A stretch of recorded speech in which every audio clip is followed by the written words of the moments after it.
Hi hello welcome to mixed talks. Court cinema చూడడం కాస్త late అయింది. మా జెన్యున్ రివ్యూ నచ్చినట్లయితే లైక్ చేసి షేర్ చేసి సబ్స్క్రైబ్ చేసుకోండి. కోర్టులో నడిచే సీన్లతో నాకు నచ్చిన cinema pink. Hats off Nani గారు, ఎందుకంటే ఆయన నిర్మించిన సినిమాలు చాలా బాగుంటున్నాయి. హీరో నానిని చూసి ఎలాంటి సినిమాలు తీయాలి అని మనం నేర్చుకోవాలి. ఇక court state versus and nobody cinema ఎలా ఉందంటే కోర్టు లోపల దద్దరిల్లిపోయింది. కోర్టు బయట ఓకే అనిపించేలా ఉంది. అయితే 100 కోట్లు కలెక్ట్ చేయడం పక్కా. ఇక కథలోకి వెళ్తే ఒక మేజర్ అబ్బాయి మైనర్ అమ్మాయి ప్రేమించుకుంటూ ఉంటారు. అది తెలిసిన అమ్మాయి వాళ్ళ మేనమామ అబ్బాయిపై పోక్సో సెక్షన్లు మరియు ఇతర ఐపీసీ సెక్షన్లతో తప్పుడు కేసుని బనాయిస్తారు. ఆ సెక్షన్లు ఏమిటి, ఆ కేసు నుంచి ఆ అబ్బాయి ఎలా బయటపడ్డాడో అనేదే ఈ సినిమా. కథ కోసం కంటెంట్ను తీసుకున్న డైరెక్టర్ను ఖచ్చితంగా అప్రిషియేట్ చేయాల్సిందే.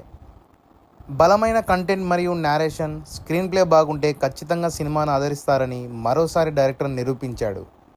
సమాజంలో చాలామంది తప్పుడు కేసులు, పోక్సో కేసులకు బలవుతున్నారని బాగా చూపించారు. జైళ్లలో ఎక్కువగా మగ్గుతున్న వారు ఆర్థికంగా చితికిపోయిన వారే. సినిమాలో ప్లస్ పాయింట్ల విషయానికి వస్తే కోర్టులో తీసిన సీన్లు చాలా బాగా వర్కౌట్ అయ్యాయి. కథ బాగుంది, కథనం, స్క్రీన్ ప్లే కూడా చాలా బాగున్నాయి. ప్రజెంట్ సొసైటీలో జరిగే సమస్యను సినిమాలో బాగా ప్రజెంట్ చేశారు. కోర్టులో విచారణ మొదలైనప్పటి నుంచి చాలా గ్రిప్పింగ్గా సాగిపోతుంది సినిమా. చిన్న చిన్న థ్రిల్స్, సస్పెన్స్ బాగున్నాయి. హీరో శివాజీ గారు కొన్ని సంవత్సరాలు వెనుకబడ్డారు. ఈ సినిమాతో చాలా పెద్ద పెద్ద సినిమాలు ఆఫర్లు వస్తాయి.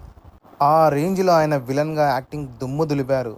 శివాజీ గారు చెప్పిన కొన్ని డైలాగ్స్ చాలా బాగున్నాయి. ప్రధాన పాత్రలో ప్రియదర్శిని తీసుకున్నప్పుడే డైరెక్టర్ రామ్ జగదీష్ గారు సగం విజయం సాధించాడు.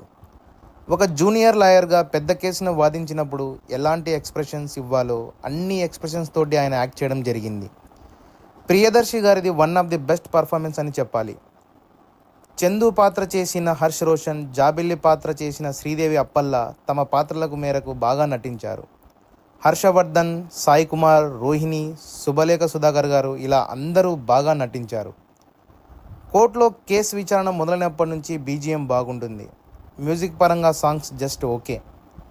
ఇక మైనస్ విషయాలకు వస్తే ఫస్ట్ 45 మినిట్స్ బోర్ కొట్టింది.